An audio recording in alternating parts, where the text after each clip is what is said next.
welcome to another episode of Turn Left. I am your host, Indiana's own Dana Black, coming to you live. Yes, all the way live from Black Pearl Studios, where we talk about Indiana politics from the left side of things.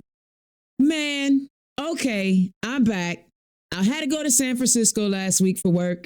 I loved it. I'm all in my Act Blue spirit.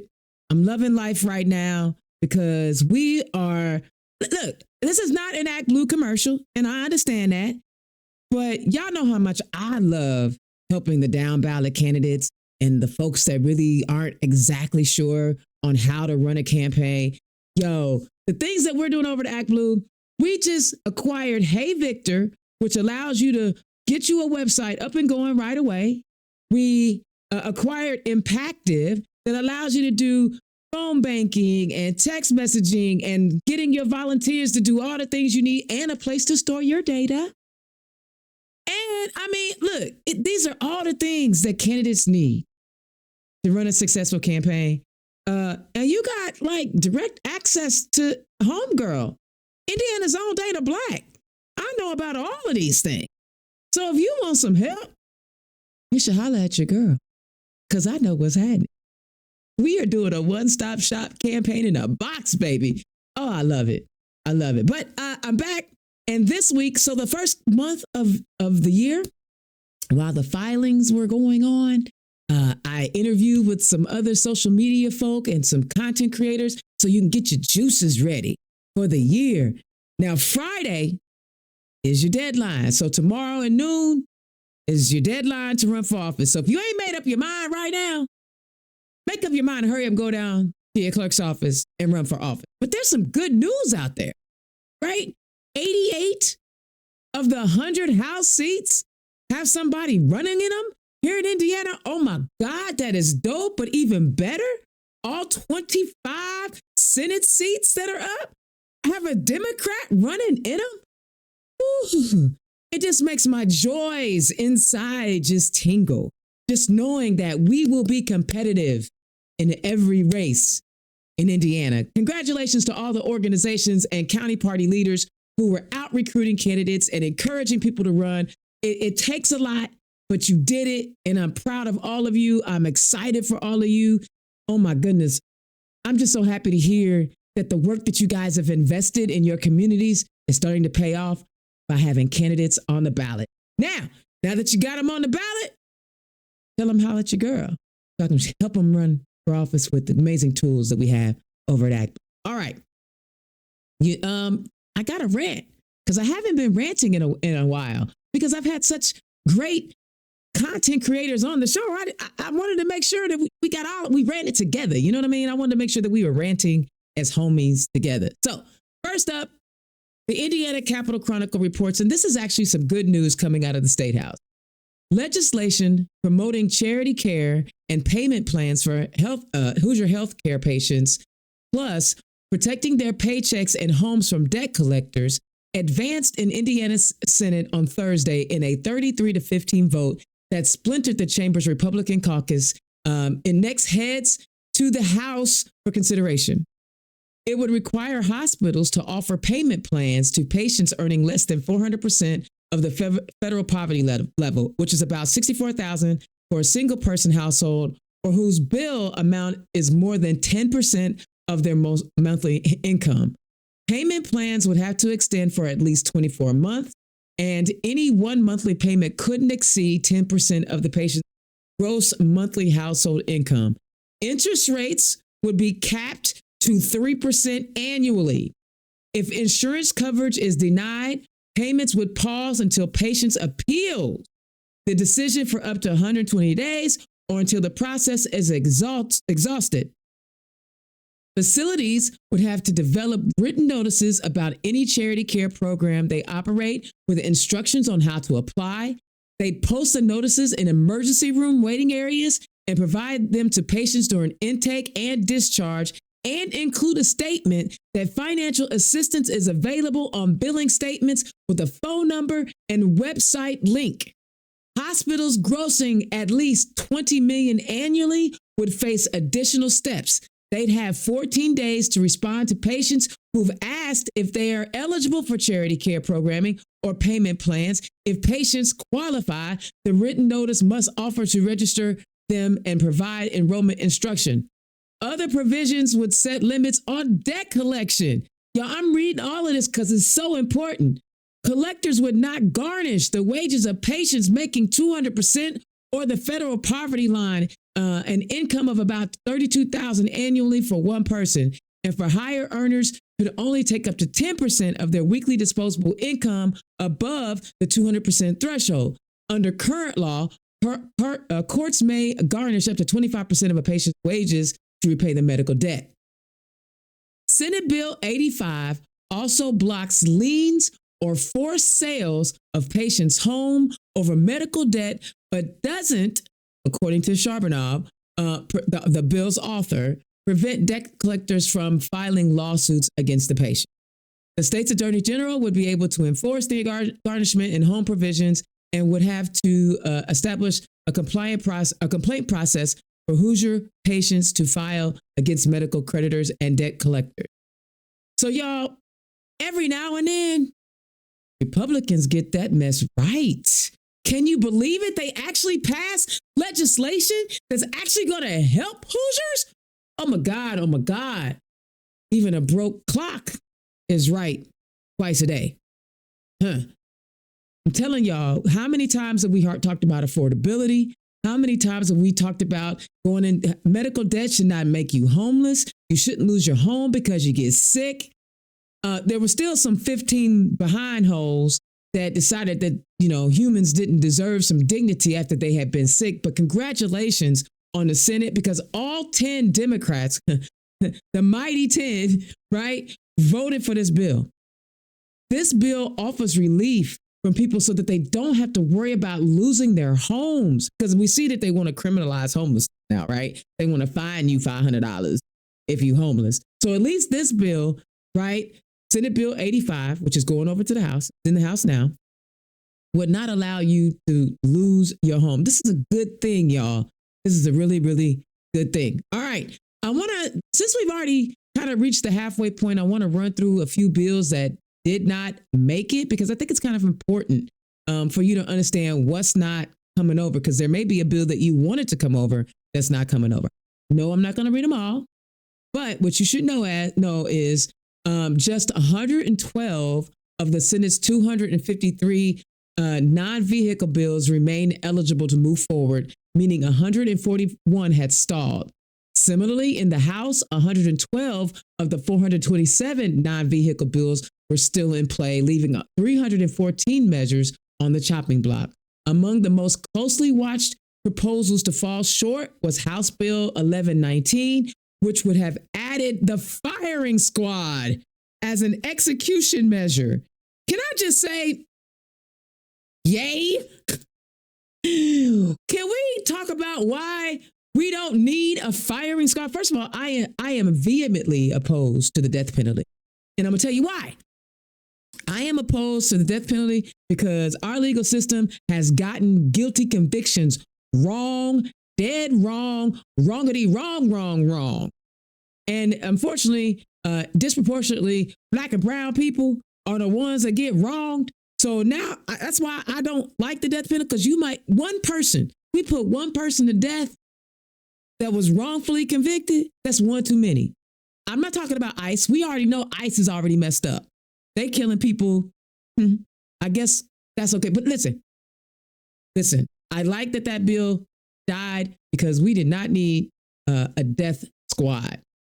The companion measure filed by Mike Young also failed to advance. All right. 10 Commandments in School, another proposal that failed to advance. House Bill 1086, as originally introduced, would have required Hoosier public schools to display the 10 Commandments in every classroom and library. Can we talk about separation of church and state? Can we talk about how messed up it would be to have Jewish children or Hindu children or Muslim children, not have their laws listed in the school? Why are we trying to make everybody adhere to one religion? Hello. So I'm glad that bill is dead. I wish they would stop trying to force religion on people. House Bill 1078, which would have allowed the Hoosier Lottery to sell tickets online, which they could have passed this, did not advance before a deadline. They didn't have the votes, but instead lawmakers moved in the opposite direction by approving House Bill 1052, which bans so-called sweepstake games, online offerings that mimic illegal gambling, blah, blah, blah. So no, you cannot get your lottery tickets online. Y'all playing, y'all should let me get them. I'll print them out. I don't care. That way I can have them here at home and I ain't got to leave. I might actually play more if I don't have to go out when it's 2 degrees. I'm just saying, if I didn't have to go outside when it's 2 degrees to get a lottery ticket, I might actually get one. But no. So those are some of the bills. You could always go to the Indiana General Assembly website to see what bills are still advancing. Anything that you are concerned about. There are a few that I'm still concerned about. We're going to talk about them today. But yeah, go to the General Assembly website to see what's out there. And finally, in my rant, oh, Black Republicans, Black Republicans, Black Republicans, Black Republicans. The Indy Star reports Republican Jennifer Ruth Green, who was ousted from Governor Mike Braun's administration and had to pay a fine to the state after violating Indiana's ethics rules, is dropping out of the race to try to unseat Frank Mervan, our Democrat, up in District 1. Green, who successfully ran against Mervan in 2022, told supporters in a campaign email that her decision to drop out of this year's race came after Indiana sadly decided against gerrymandering the district to more strongly favor Republicans. The district remains extremely difficult of a seat for a Republican to compete in and win. With your help, we ran a strong race in 2022 and put this district on the map. Having been through it once, I understand the harsh reality. To win this seat, there is no margin for error. And seeing that she is an error all by herself, is an error. Y'all, I don't understand why she didn't drop out of the race as a Republican. It was because Republicans think it's okay to shoot people in the streets. They think it's okay to go drag citizens out of their home in the freezing cold in their skivvies. That should have been a reason for her to drop out of the race as a Republican. No? The fact that they were trying to cheat should have been a reason for her to drop out. But no, she dropped out because I imagine the white Republicans told her, look here, gal, get out. I'm certain they did. You know why they did? Because she had to pay that $10,000 fine. See, Black Republicans, y'all gonna learn. Y'all don't believe fat meat greasy. They don't like you. They consistently write legislation to harm you and your community, but you keep riding with them. Y'all keep licking them boots.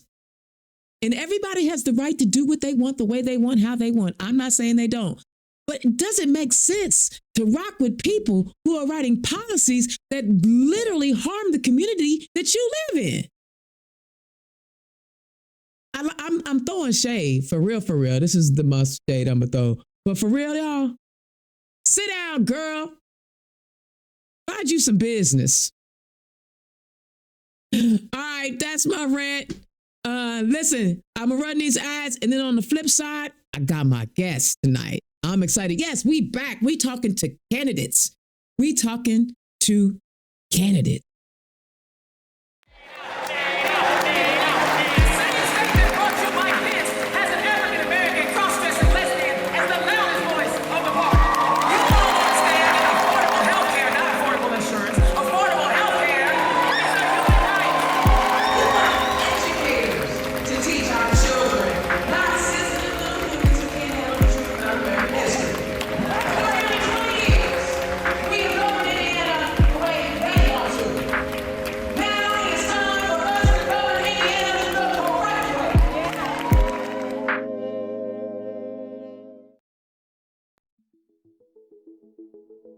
Democrats, are you looking for an affordable digital content creation solution? Then look no further than Black Pearl IT Solutions and Black Pearl Studios. Indiana's own Dana Black is providing many of the communication wraparound services any Democratic organization needs. No matter the size of the budget, Indiana's own and Black Pearl Studios have you covered. Just scan the QR code or visit www.blackpearl-its.com.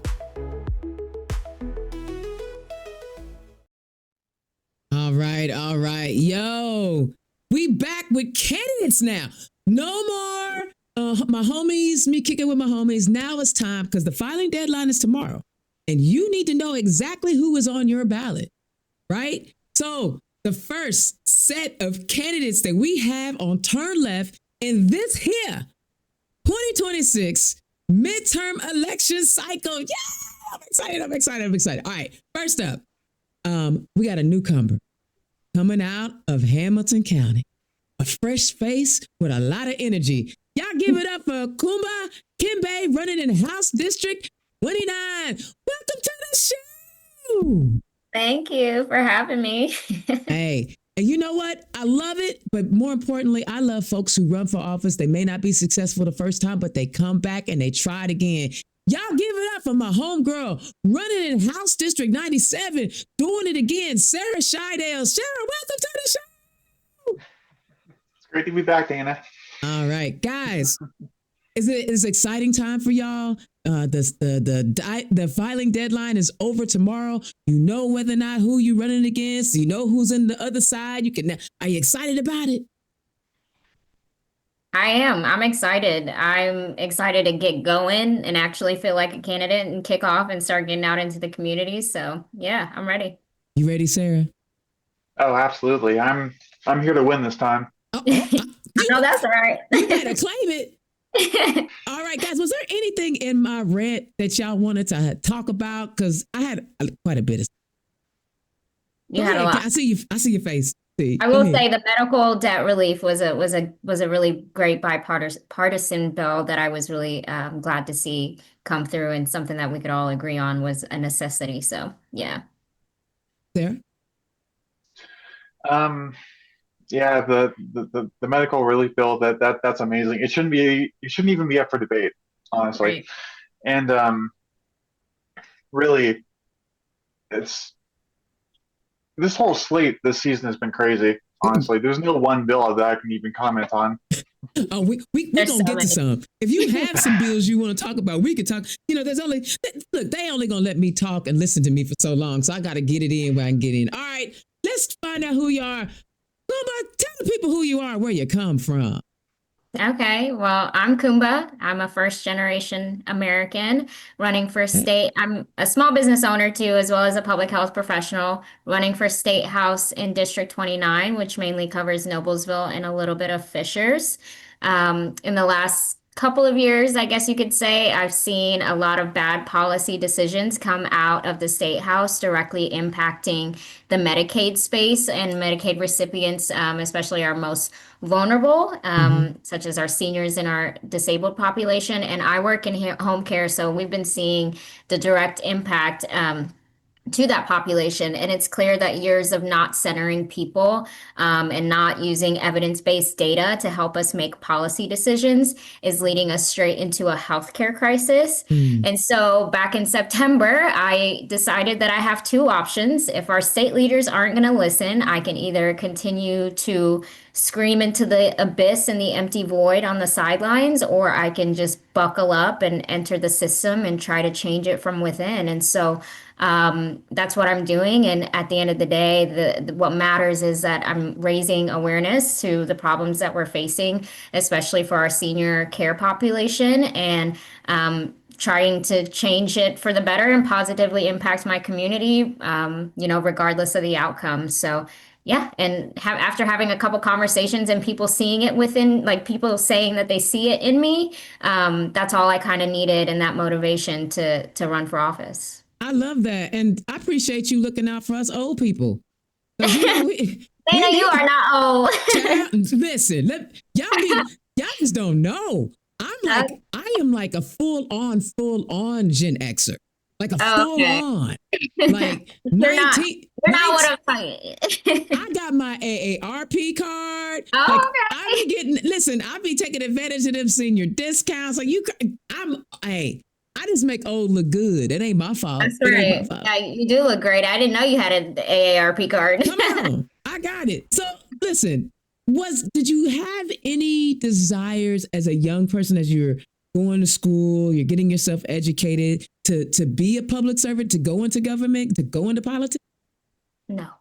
No. Not one bit. When I was younger, I thought it was cool, like the idea of working in government. But as I got older, and I understood the realities of what that meant, I didn't feel like I belonged in that space. I'm also a very outspoken person that speaks the truth, and I've always found that maybe that wasn't always the right place for me. So I never really thought much about politics, and I started my journey on TikTok and screaming about it. And as my platform took off, I was like, maybe I'll just be a content creator. I like that. But then I realized I really do love policy. That's part of my background. I went to grad school for health policy and management. And I'm like, you know what? I can't waste that knowledge. If I can do something to help people, and as much as I say sometimes, our system can be frustrating, it's still worth the effort to try and enter the system and to change it from within. We just can't give up and say, the system is what it is. And so that's why I said, you know what, maybe I didn't see it for myself before, but different times now. And I think the moment calls for people who aren't the normal politician. Mm-hmm. I love it. I love it. All right, Sarah, tell the people who you are and where you come from. Well, I'm Sarah Shydale. I was born in I was raised in Bargersville, Indiana, way down south of Greenwood, and I live downtown now. I've been a public servant for about 4 years now, and I last election I decided to finally take the jump into politics because I want to help people, and I the main thing I want to do this time around is that I want to be the one in the house for the working class. I want to get wages up and I want to get housing costs down. I want to get people in unions and give Hey. them the representation that they deserve. I want to make sure that we are a more healthy and a more environmentally conscious state. And I want to help provide better transparency in government and better rights for those that do not have a voice. Mm. I want to be there for everyone that thinks that they don't have a seat at the table. I want to be there for everyone from the incarcerated to the mentally ill to the homeless. I and especially for trans people, any minority. I want to be there and be that voice in the chamber for them because I know what it's like to not have a voice Mm. and how incredibly lacking we are in diversity when it comes to the House. And I think that I can be that conduit for the people, not for special interests and not for rich people or businesses. I want to be there for the people. I love that. That is so interesting. So you last year was the last cycle. I should keep saying last year because I'm be honest, I took last year off. Right, no elections. I chill. I did my Act Blue thing. But Sarah, was there a tipping point for you in 22 that got you in the race? Was there a catalyst that said, "I'm gonna do this," and that catalyst has pushed you forward again for another run? Well, the first time around, it was because I had kind of wanted to get into politics for some time, Okay. but I hadn't really had a stable living situation, mainly because rent, and housing costs. I was never able to stay in one place long enough in order to actually file to run, because you have to be in your district for at least a year before you can be eligible for the election. But with these sky high prices, I was never able to stay in one place long enough. And when I finally settled down in where I am now, I figured now is as good as time as any. I'm not getting any younger, and there are still no challengers for my incumbent, so I'm going to throw my hat in the ring. And this time around, I am I'm passionate to a even higher degree. I'm right now, especially, I'm working on a plan to knock on every single door in the district. I have a map that I'm working on, planning out my routes, and I'm getting with my mother to help print out door hanging supplies and hand cards and business cards because she's very crafty like that. And I I want to show for real this time that I care about what every single person in the district thinks. I want to hear from every single person if I can, because at the end of the day, that's what matters most. Oh man. Can I just say that I'm feeling your energy like right now? Like it's coming through. Like the first time we talked, I could tell the shyness like the first time. And like, so basically I'm saying I see your growth. Right. And, one of the things that I believe in, and Congressman Carson always says this, competition makes us stronger. Iron sharpens iron. And I love that you are saying, you know what? The Constitution says I can run, I'm a run. And it's not that we have anything against anybody else that's out there, but you feel like you bring something different. In fact, both of you do. And Sarah, you said something else. Our state house is lacking diversity. We don't have good immigrant representation in our state, in our chambers. Not great, right? Coumba, you said you were first generation American, but your parents were immigrants. That conversation is different when you see Liz Brown passing that old hateful bill that she got out there, right? Sarah, the conversation is different when they're discussing that damn hateful anti-LGBT or anti-trans the trans bathroom bill. Y'all, these are two issues that speak to you guys directly. As you're imagine yourself being in those spaces and hearing that stuff. Coumba, I think I heard you testify, but I'm gonna let Sarah go first. If you were in that chamber right now, Sarah, what would you be saying to your colleagues who are writing these anti-trans bills? How could you? How could you be so inhuman and unchristian? Because I know the majority of the people in the house are Christian. How could you be so unchristian? These people are your neighbors. They are your family. They are your friends. Even if you don't know it, you're hurting everyday people for no gain, to fearmonger and to rally behind unleashed hate. How could you? How do you sleep at night? Because I am here. I am a person. I am trans. I'm going to use the bathroom in the state house. You're not just hurting regular or random people for no apparent reason. You're hurting me, one of your colleagues. And that, it makes it even worse because I'm right here. The fact of the matter is that a lot of these people that write up these horrible bills have never even stood in the same zip code as a trans person, or at least knowingly, right, rather than having even met them in the first place. So I'm showing you my human element. I'm not a devil. I'm not some crazy bearded like psychopath and everything. I am showing you that I am a human. Take me as an example and rethink your ways. Oh, that's powerful. Coumba, that immigration hate, Liz Brown, talk about that hateful anti-immigration bill they throwing out there, sis. So I'm going to talk about a couple different things. One, my moral compass drives all of my decision making in my personal life, in my relationships, in work.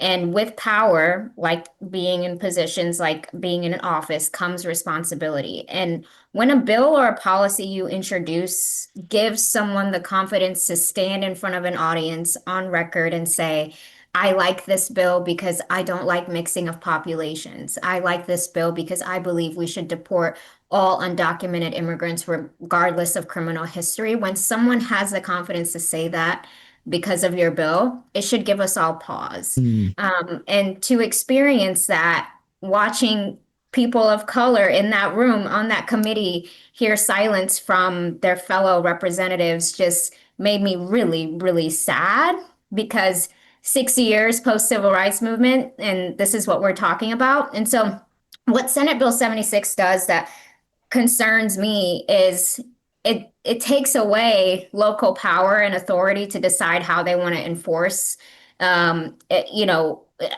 ICE and immigration warrants and all of that within their own communities. I mean, a lot of law enforcement officers have done an incredible job of creating relationships with their communities and building trust. And I feel like this does put that at risk. It also just breeds fear simply because of the rhetoric. It breeds fear in our immigrant communities. And, you know, it has a direct impact and a direct correlation. The science is there. Like, people don't call for help. People don't report crimes because now they're afraid of the police. That's not what we want in communities that are trying to work hard to restore trust between law enforcement and their communities. And I guess we should also learn from some of the other experiences we're seeing across the country, and I don't understand what could possibly go wrong. I don't understand why we're aligning ourselves with tactics with the federal government that is being questioned. It's currently in question. We have 2 weeks of, the Congress working out some deal in order to make sure they move through this process in a way that makes more sense and is more humane. If that is in question, why are we even talking about this? And quite frankly, we have so many other real problems, such as healthcare, such as affordability, a utility crisis, this data center crisis that we need to be talking about. But why is this a priority is my question. Well, but you know what, sis? They did talk about the data center. They said that data centers can purchase land and build their data centers without requiring public input. So they did talk about it. Yeah, which is not what the public, and that's another thing, because the public did an incredible job this year of fighting. I'm from Franklin Township, and Franklin Township fought back really hard early last year against the data center because people found out what the impacts of data centers are to not just our environment, but to our health. And the fact that they don't really bring any tangible returns to our economy. They don't bring any property tax revenue because they get abatements, they get tax breaks, and they bring no new jobs. I mean, the jobs are highly specialized. So what's in it for us? Not much. There ain't nothing in it, is it? So it's just, there are other things that we should be focused on. And I just think we need to bring back morality and humanity and just decorum in how we talk about immigration. Yes, we need reform, but dehumanizing immigrants is not the way to go about it. And dehumanizing our trans community. I try to be an adult on the show because I could be saying, but who's going to be the hoo-ha police? And that's not normally what I say. I normally say something else. But who's going to be the hoo-ha police? Because, hello, anytime I am not trans. And I like to reiterate this. I am not trans. However, on any given day before I start talking, they don't know if I'm a dude or a female. And my name is Dana. And so I despise anti-trans bills because now you're going to violate me as a woman because you don't know what I am or I ain't. And so those of us out here that are saying, first of all, Sarah, you better stop me, but I'm going to say this and I'm going to be done with it. If you are saying you're passing these anti-trans bills because you want to protect girls and women, then it ain't a trans problem you got. It's a straight man problem you got because trans people are not attacking women. It's literally the little Fisher's girl. The little Fisher's girl that got snatched up by that boy, took her to Ohio, and he looked like the straightest white boy I ever seen in my life. So I feel some kind of way. And then, okay, this is not about me. It's about y'all. Sarah, let me get off my box. I love it when y'all get me fired up. All right, so there's a possibility that these bills will pass and they are going to have a negative impact on our communities. Sarah, what's one way, if this bill passes, the anti-trans, the trans anti-bathroom bill, whatever y'all want to call it, how do you feel like you can maneuver within your community to try to help restore some faith that we can get this right? This is a wrong right now, but we can get it right. Well, the rough part of it is like it's going to be a very uphill battle because everyone all the politicians in our state government right now are very set in their ways. And what we need to do is change hearts and minds. We need to stand up for ourselves. We need to make sure we're seen, because that's something I've run into quite a bit lately is bigots and these conservative people. They want me to fade into the darkness. They want me to sit down and shut up. They don't want to see me at all. We need to be seen. We need to essentially, they say shove it down their throats. It's not that crazy. It's just us existing. Because, exactly. Yeah, they don't want to see anything. So we have to show it to them, and we have to show them that we are human. And that is partially what I intend to do in the House, is that I want to be the exposure that these people that otherwise would never have even imagined seeing, because I'm here. And when we're unified as a community, we can stand up and show these people we're not backing down. We are going to fight for our rights as long as we can handle it. And we are not going to stand down until we have our rights, because rights are non-negotiable. Say that again. And as long as rights are negotiable, they are not rights. We do not need permission.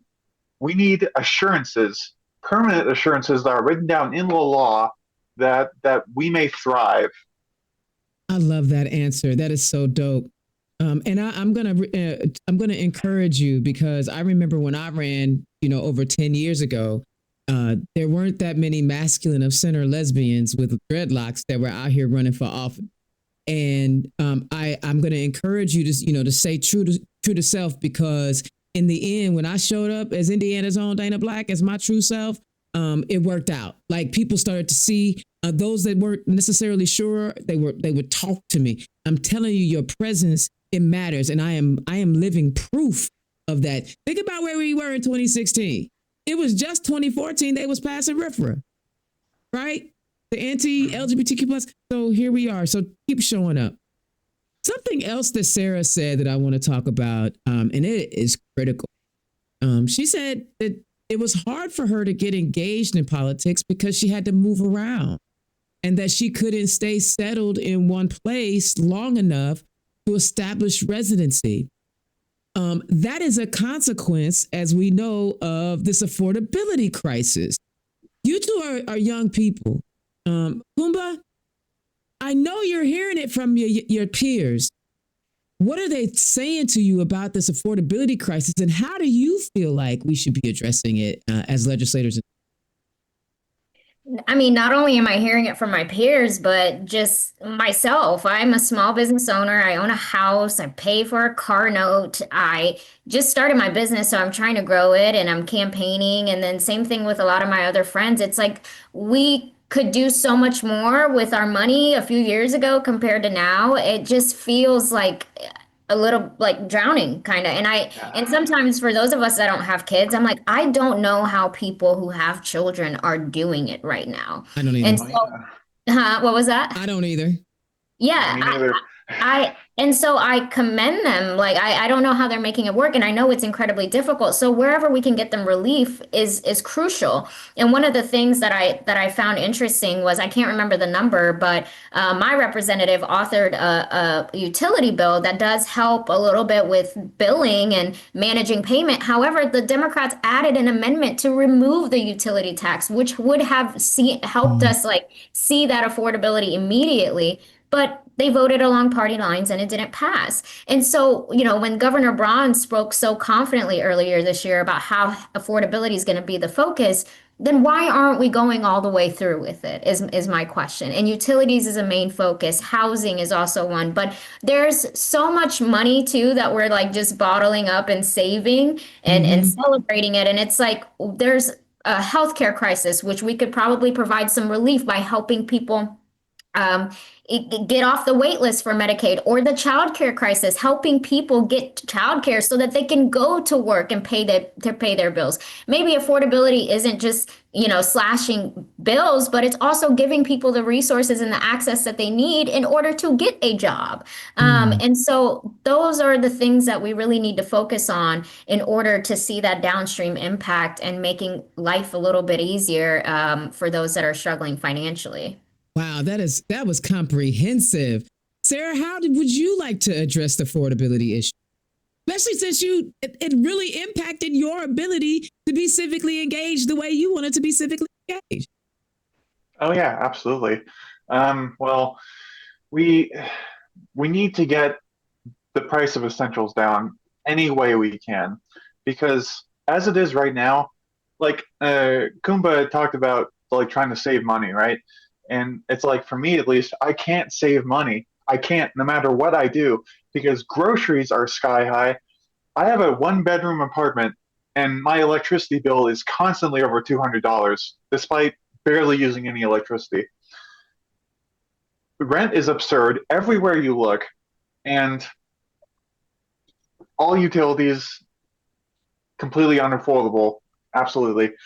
And it's getting to the point where even just trying to maintain a car through all of this is almost impossible with insurance. How Mm-hmm. it's always going up, and the price of gas always going up. What we need to do is take a good hard look at the budget of our state, because we are always apparently running a surplus, and we need to make the government work for the people. Because, for one thing, let's talk about electricity for a second. Let's For one talk. thing, the government, the state government, had complete control over the price hike. I spoke out at one of the hearings against the price hike because AES, that's my provider, is a state-sanctioned monopoly. The state has to give their ascension to allow for the price hike. So they let that go through. And now the prices are higher than ever. And if the government would just intervene in the I'm lost for words. It's all right. If the government would only intervene in the best interests of the people for once, because it seems like everything nowadays, everything Republicans push there are anti-human. It Mm. just makes it harder and harder to live. And it is, if we can rally politicians Mm. behind helping the people instead of hurting them, we Mm. can make so many of these problems go away. Yeah. Lower the price of AES, subsidize food, and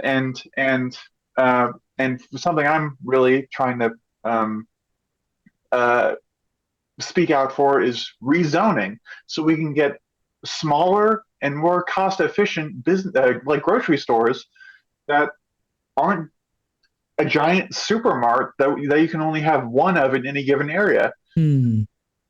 And it's things like that. To your point about, people before profit, like we have to ask the question, why are utility rates going up?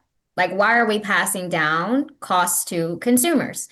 Is it to pad profit margins for private equity companies? We can't get an answer. And we keep saying increase in usage, but where? I haven't increased my usage. I'm using the same amount that I haven't grown a family.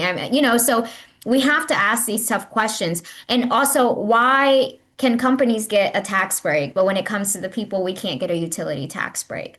And so we're not asking for much. We just need to understand why the priority is private equity and corporate versus people. Yeah, well, and Exactly. see, this all leads to the data center conversation, right? Yeah. We know now we do know that the data center that was planned for Pike Township, they pulled out. Yeah. But they're still trying to build the one in Martindale Brightwood. So let me break it down like this real quick. We know the median income in Franklin Township and Pike Township is a little higher than in Center Township. Let's see the same heft And I know that the same people that were fighting against the Franklin Township were at the Martindale rallies because I was there, right? But these they're giving them up to a 50-year tax abatement on these data centers that come in. Crazy. Shameful. Right. Second, they're literally putting them in communities where they're going to be sitting on the same electrical grid that humans are using. And they want to tell us that the cost of our utilities are not going to go up. And they've given them the ability to abate the cost of that. So what I don't understand, and maybe y'all younger than me, y'all might know, why do multi-billion-dollar corporations need to subsidize their energy needs on the backs of working class people? They don't. Because the stockholders, every penny made for the stockholders at any cost is an improvement in the corporation's eyes. And here's the thing with this whole data center conversation. One, I like technology. I will be the first to admit that I actually don't hate the idea of AI. I think we have to be very mindful about how we go about using it and what type of information we feed it. But I think AI can do incredible things in healthcare. My problem is we have not done enough research, and there's this rush to implement data centers, and we don't even know if they're going to be a necessity as AI continues to develop. And we know enough to know that they're not very helpful. They're not very healthy, and like helpful in the sense that they don't add value to our local communities. And so we have to challenge our lawmakers to say, why are you rushing it? Say the quiet part out loud, because this brings us no value locally. So what value is it bringing to the state or to the people who are pushing it? And so I am all for embracing technology, but we need to have serious conversation and policy discussions about environmental like safeguards, healthcare safeguards, jobs, property taxes. A 50-year tax abatement shouldn't even be something we are talking about. It shouldn't be a thing. And so that is just absolutely ridiculous. And I'm so glad that the public has woken up to that and is fighting it tooth and nail, because rightfully so. Yeah. And to add to that, if I may.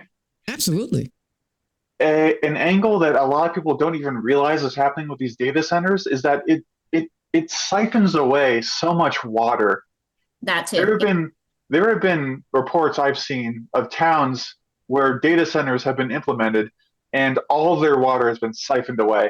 They can barely get a trickle out of the faucet, which is absolutely insane.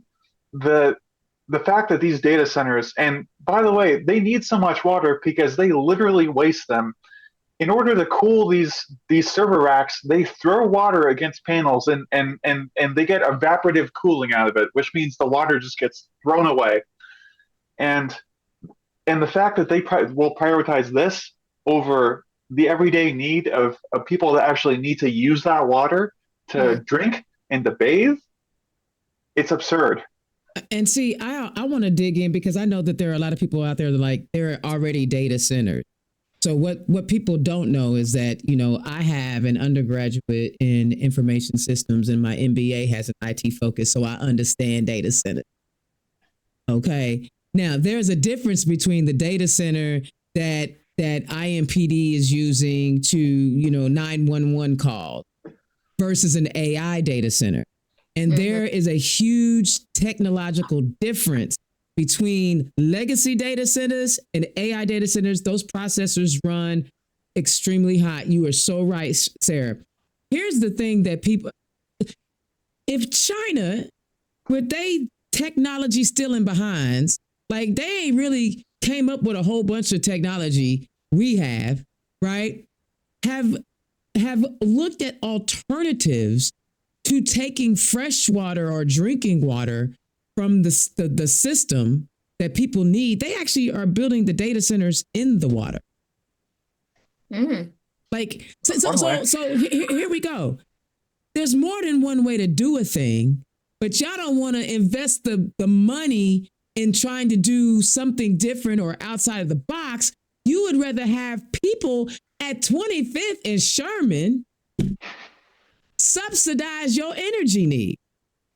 Right? Yeah. And y'all trying to tell me, again, I love people who want to come to me because when they see me, they don't know I'm a geek like that, because I'm loud. I'm ignorant sometimes. I'm a chick. I'm black. I don't look like a tech nerd, right? They don't know. But the real talk is, at one point, I wanted to have my own data center. But that was when the only climate control system you needed was an air conditioner. You know what I'm saying? So, I love AI because I can get a lot of stuff done with AI. And I don't have a problem with the technology at all. I have a problem with these people who are creating all these different technologies, not thinking outside the box on how to get the resource. So, for example, the Lebanon Tech Center that they're building, they want to take the water from the Eagle Creek Reservoir in my county and send it up to Boone County. Yeah. So, it's bad. No. I mean, and they talked about the environmental resources. So they not only were trying to put a data center in Pike Township, they still want to siphon the water out of Eagle Creek in Pike Township. They was going to double whammy Pike Township. You see what I'm saying? All right, that's okay, because I can do this all day. I could talk about it all day, Yeah. But I gotta let the people at least know what your platform is, right? Because you know what? I do want people to understand there's nothing wrong with technology advance. Mm-hmm. It is how these robber barons, I know y'all remember that word from your history books, how these robber barons are willing to sacrifice our health, our livelihoods, and our ability to sustain ourselves for the technology when they don't have to. It's a conscious choice to say, F them people on 25th and Sherman. It really is. All right, so every campaign has it. And this has been a great discussion. I love that you both are real well versed on those issues. Coumba, you're the newbie. I am. Tell us, usually every candidate has like 3 areas that they want to focus in on and they're talking about when they're out on their stump speech and they're giving their whatever. Break us down. Take your time and break us down on the 3 main issues that you are focusing on this campaign cycle. I will say this was the hardest part of the campaign, coming up with just 3 because there's about 1,000. So much, yeah. But the top priorities, one, are healthcare. That's why I got into it. Healthcare specifically for our senior and aging population. The projections in the United States are that by 2030, the population of 65 and older is going to outnumber children. Other countries have invested in healthcare decades ago for this population, and we're at the doorstep of a crisis and we are cutting services. So to me, that's a top priority, helping educate our policymakers and our decision makers and influencing policy to say like, hey, just because we cut, the people are not going anywhere. The people are going to need help.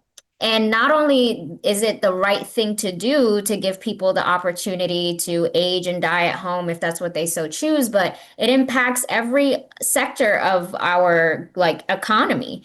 If people have to stay home to take care of mom, like they can't go to work, that's another person out of the workforce.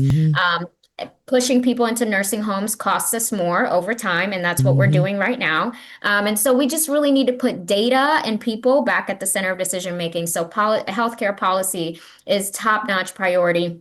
And also making sure that we're supporting our rural communities who are really struggling from a healthcare perspective. We've lost ambulance services in some counties. So that takes me to my next point, restoring funding loss for public education from SE 1 now, but Senate Bill 1, Noblesville, that's my area. And they just announced this week that they have to make cuts. Now, Senate Bill 1 wasn't the sole reason, but it played a huge role. And so it's just really unfortunate because honestly, people come to Hamilton County for the public schools because they're good schools. And, we have a great community and that's something we're proud of. And I think it's important that we educate and that we support public education and we support our teachers and we provide consistent funding. It shouldn't be this thing where if you make a change in your property taxes, here's a tax credit, but we're going to siphon millions of dollars out of your communities and your schools. That's just not fair. So figuring out some way to restore funding to public education is another priority. And then again, we've talked about this, utilities and housing. For me, the utility one is simple. We could have done it this session, but we didn't. And so bringing that conversation back around and housing, you know, I'm not going to sit here and say we're going to rezone everything, because it's important to me that we work closely with local governments and we don't take that decision completely out of their hands, but we do need to have a conversation about housing and what that looks like. So, and then finally, it's going to be huge for me to talk about civic engagement. It's so important that we get not only young people to vote, but that we get people to understand what it means to stay engaged throughout the election, after the election season, like their adulthood. yeah. So throughout their adulthood, like you don't just vote and then set it and forget it. You got to hold these people Yes. accountable. You're their boss. So think of it like I Yes. tell people all the time, like if you have a team of people, do you just train them and set it and forget it? No, you have annual reviews. You grade them and you fire them if they don't do well. And we need to do the same thing. And I'm so proud of the organizations that have done such great work around like redistricting efforts in this session to tell people, hey, you can call your representatives. The numbers of calls that they see has a direct impact in some of the policy decisions that they make, because they want to get reelected. So if they see that people are pissed off, they may not pass something, not because it's the right thing to do, but just because you've called them enough. So helping people understand what civic engagement looks like is going to be a priority for me as well. I love hearing that because, you know, I'm working with IDAC Indy, and we have a civics training class or training ready to go. So, yeah, I like that. Trust, no, believe. I'll be like, excuse me, CK. Yeah. Excuse me, Let's CK. talk about it. Because you know, the training is about like the first part of that training is, you know, every office that's to show up on your ballot, what the job is.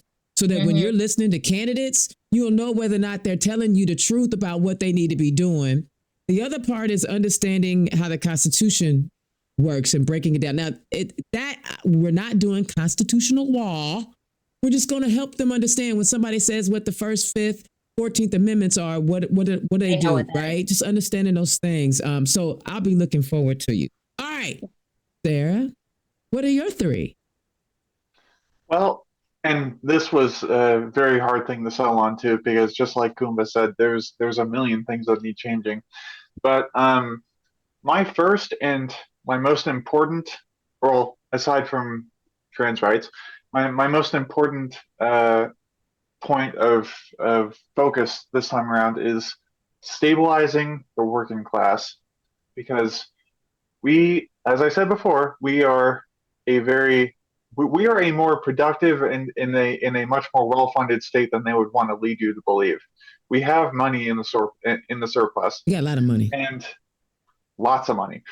And what we need to do is help people to stabilize themselves, because something that's really hitting me this time around is that I don't really want to badger my potential constituents for money, because I know we're all so strapped.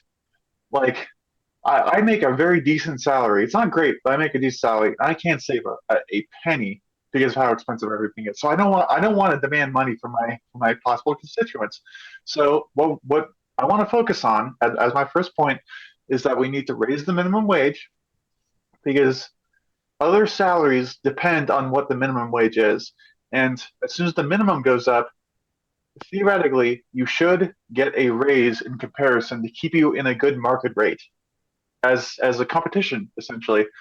And that just getting more dollars in people's bank accounts so that they can afford groceries, so they can afford rent without affecting inflation, or at least without having a major effect on inflation, because that would just erase the gains. And as soon as we can help stabilize people with an income that can actually support them, we all benefit. And I think it may help decrease tensions quite a bit, because we're all so strapped and we're also stressed all the time, mainly because of money. If we can just get people some real money that's a guard against inflation, we can do some real good. And following that, what we need to do is rescue our aging infrastructure. Oh, Jesus. Ooh, I'm sorry. You triggered me right there. Like, oh my God, yes. I do not want to be on the bridge when it fall down.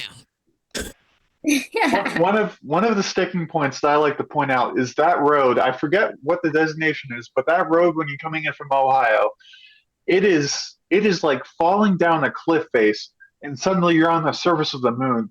Potholes everywhere, telephone poles that either no, not telephone poles, light poles that don't work,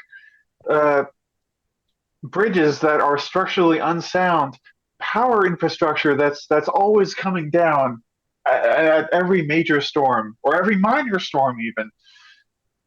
And to add to that, we need to make broadband a utility. We need to provide that for everyone in the state at a low cost, because you cannot live without the internet anymore. That's a sad fact of life. You can't apply to jobs without the internet anymore. You can't just walk in and shake people's hands. You need the internet to check emails. You need the internet to submit job applications. And it has to be treated as public infrastructure, because the rates that some of these companies charge is absurd. I pay almost $100 just for the privilege of having internet that I literally can't work without. So that by itself would open doors to help people get jobs, and to provide for a more not stable, but a more continuous frame of life when you can actually keep yourself in balance. And following that, I believe very strongly that, of course, we need to actually lock down rights for those people whose rights always seem to be in the balance. We need trans rights, immigrants, minorities of every single stripe, because we are only as strong as our link that has the least chance of getting by. Because for one thing, like, it's like ICE in Minnesota. It's like they're coming for everyone. They're not just coming for immigrants. They're arresting people blindly. They're killing people unjustly, strictly because they were just in the wrong time in the wrong place. And that cannot stand. Part of that whole argument is that we need to reinstitute the rule of law, the idea that no one is above the law. Right. What is happening in Minnesota is incredibly illegal. It's immoral, and it's a sign of things to come if we keep going down this path. Because as long as that is allowed to rampage, none of us are safe. It's going to start with the people that are most vulnerable, and they're going to work their way up the chain. So what we need to do is make sure that our entire community is safe for the good of everyone. Yes, I agree. I agree wholeheartedly. You know, between the two of y'all got the whole state covered. Like, I really feel like between the two of y'all, we good. We get y'all, you know, if we send Democrats to the state house, like, y'all more, so that we can get rid of that super majority, we can get some things done, because both of you hit on very different things. And I really appreciate how well-rounded y'all are in many different spaces and different atmospheres of policy making, right? I love that. I am, Sarah. I gotta say something. I'm gonna need you to not be in your constituents' pockets. You don't know how much money they got. They may want to give you some money, but if you don't ask them for it, you are not helping your campaign. Right. So you let them tell you no. Don't you go. I know my constituents ain't got. You don't know what they got. They may be. They could be sitting on $5 right now, because I see Sarah Shydale, the openly trans woman running for office, but she never came and asked me for no money. Mm-hmm. Oh, And I know if they want to. Let me tell you something. I know we want to have this idea, and I know there are people out there that get tired of me saying it. And it's not even because I work at the premier digital fundraising platform in the democratic ecosystem. You got, even before Citizens United, you had to raise money. Now with Citizens United, you got to raise money to be competitive. You are not competitive. And I need y'all to understand, raising the money is not just about having the money in your bank account to go buy things. It shows how much support you're getting. Right. So when you have people, even if you have 100 donors giving you $5, that says a lot versus having 2 donors that give you $500. Right. And that's all I'm saying. I want you to think of it differently. And other than it ain't your business to figure out whether or not they got some money to donate to your campaign. Your job as the candidate is to ask. That is your running for office fundraising class of the day. All right. Y'all have good platforms. I love it. And both of y'all are very energetic. I love it. All right. Thank you. Who does anybody have any? Well, Coumba, do you have any events coming up? Well, better yet, here's the question. Tell the people where they can find you. And Okay. do you have any events coming up? I do. So I have my kickoff on Monday. So if you guys want to come, I'd love to have you. It's on Monday from 6 p.m. to 8 p.m. at Noblesville Schools Community Center. It's right by the high school. So that'll be a great opportunity for me to share my why. We're gonna have some special guests. JD Ford and Tiffany Stoner will be there. They play a big role in my story, actually. So I'm excited to share that with the community. But you can find me on Instagram at Kebe for Indiana. So Kebe for Indiana 29. Same thing on my TikTok. And then you can find me Kebe for Indiana on Facebook. I love it. I actually found your website. Did you? Oh, yeah. It's the same thing, Kebe for Indiana on my website. That's how I got the logo. That's all I need a logo. So, all right, Sarah, tell the people where they can find you and what events you have coming up. Well, the best place to find links about my campaign is my website. That's sarahshydale.com, SarahShydale.com. And I'm Sarah Shydale on most social media. So I have a Facebook, I have an Instagram, Blue Sky, and a Reddit. I'm mainly on Reddit. I like engaging on people there because it's a very open forum. And I can also be reached through email. I have a contact email, contactshydale@gmail.com. They can openly ask me questions and I'll respond as soon as I can. And I am still working on planning out exact events. I'm foregoing most of them because of my extreme door knocking campaign. Okay, I understand. Yeah. I'm going to be trying very hard to knock on every single door in the district, and that's going to take up a lot of time. So yeah, and get you some volunteers because you're going to need some help. So get some volunteers. I love it. I love the ambition and your desire to show up for your people, because there's candidates out here that don't even want to talk to their constituents. And I'll be like, really? How you going to not even go talk to them? So I admire that. Now, if I can see between your field game, if I can infuse your fundraising game, be dangerous. All right, I really do appreciate y'all were my first candidates of the election season. Hey. 2026, y'all. So I really do appreciate y'all coming on. I am excited about this election cycle, seeing that all of these seats are getting filled. I wish the two of you the absolute best of luck. Indiana's own, I stay neutral in the primary. But the whole goal is to share the information about these candidates so you can be an informed voter. That's it. Thank y'all so much. Don't hang up. All right. All right. Y'all, man, look at that. Young people showing up, trying to add some diversity to the state house. I mean, goodness. Can you imagine having an openly trans person in the state house? We have a daughter of immigrants in the state house. I know we got Fatty in the Senate, and listen, we love us some Fatty, right? But hey, it's just We need more. We need more people that are having that lived experience so that when Liz Brown be writing some crap ass policy and people can stand up and say they don't want any race mixing like that, like Governor Wallace used to talk about. That's some real ballsy stuff to say you don't want race mixing. You need to take your behind back down to Birmingham, Alabama and sit in that wheelchair with George Wallace. Now, it is Black History Month, so don't play with me.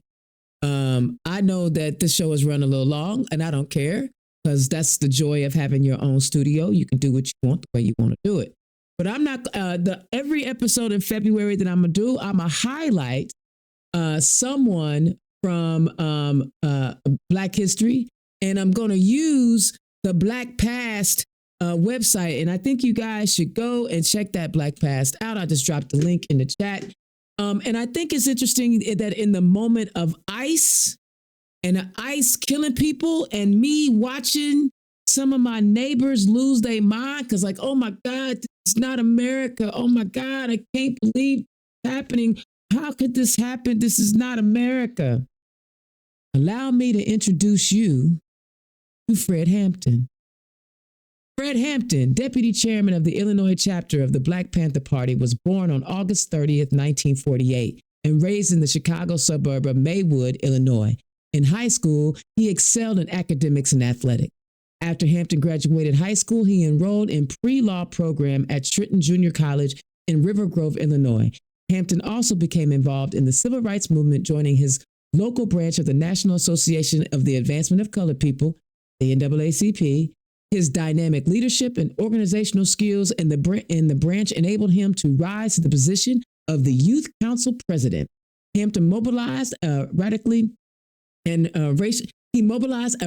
integrated group of 500 young people who successfully lobbied city officials to create better academic services and recreational facilities for the African American children. In 1968, Hampton joined the Black Panther Party headquartered in Oakland, California.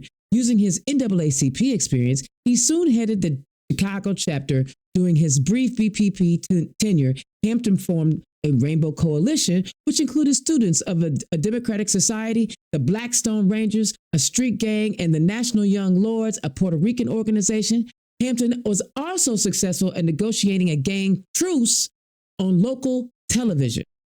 In an effort to neutralize the Chicago Black Panther Party, the FBI and the Chicago Police Department placed the chapter under heavy surveillance and conducted several harassment campaigns. In 1969, several Black Panther Party members and the police officers were either injured or killed in shootouts, and over 100 local members of the Black Panther Party were arrested. During the early morning police raid of the Black Panther Party headquartered at 2337 West Monroe Street on December 4th, 1969, 12 officers opened fire, killing the 21-year-old Hampton and Peoria, Illinois Panther leader Mark Clark. Police also seriously wounded 4 other Panther members. Many of the Chicago African American community were outraged over the raid and what they saw as the unnecessary deaths of Hampton and Clark. Over 4,000 people attended Hampton's funeral, where Reverend Ralph Abernathy and Jesse Jackson of the Southern Christian Leadership Conference eulogized the slain activists. Years later, law enforcement officials admitted wrongdoing in the killing of Hampton and Clark. And in 1990 and later in 2004, the Chicago City Council passed resolutions commemorating December 4th as Fred Hampton Day. Thank you, Dwayne Mack, for putting that together on Black Past. So if you want to know why Black folks ain't losing their mind over a beautiful woman, lesbian, getting shot in the face, or the Black man or the white man showing some chivalry when he was protecting the woman and getting shot multiple times, or seeing text messages in Congress where folks is talking about texting 5 shots and 7 wounds. I put for 7 holes and like bragging in text messages. This ain't new. This is America. America was founded on violence. So don't be surprised. Don't be shocked. And don't be like, oh my God, I can't. I need y'all to understand this is what it's always been, especially for Black people. What that article did mention was that his pregnant girlfriend was in the bed with him when they shot him up. The FBI and the Chicago Police Department shot Fred Hampton while he was in the bed sleep, and his pregnant girlfriend right next to him. They knew it's been happening, but y'all don't want to talk about that. Y'all want to erase history because you say it teaches us to hate white people. No, what it should teach you is that there were white people that were standing beside us making sure shit didn't go bad. But y'all don't want to talk about that. Y'all want to just focus it on the negative. Maybe that's because you got a dark heart. So it's Black History Month. Indiana's own and Dana Black Turn Left. We're going to be highlighting different people from Black Past. I want y'all to get with Black Past and donate to that organization, because as long as they continue to try to take that stuff out of our schools, we have to preserve online encyclopedias like this to make sure that our history is being told in the right way that is affordable. You heard Sarah talk about, internet is expensive. So we got to make sure that we have these things in place so that we can teach the next generation about who we are. And every time something happens in the present day, I promise you, there's something in the past that you can lean on that's there to help you get through, because it's already happened before. Oh, and Black History Month, my name is not only Dana Black, but I'm extra blackety black. I'm blackety black during Black History Month. All right. But I'm also a Democrat all day, every day. So I look forward to bringing more candidates to you. Thank you so much for tuning in. I love talking to the candidates. I love getting y'all hyped up for election season. And I got more candidates coming to you next week. So until next week, I'll holler at y'all next time. Peace. Turn Left is the property of Black Pearl IT Solutions, executive producer, Indiana's own Dana Black. Music by Dorian and 22 from Pixabay.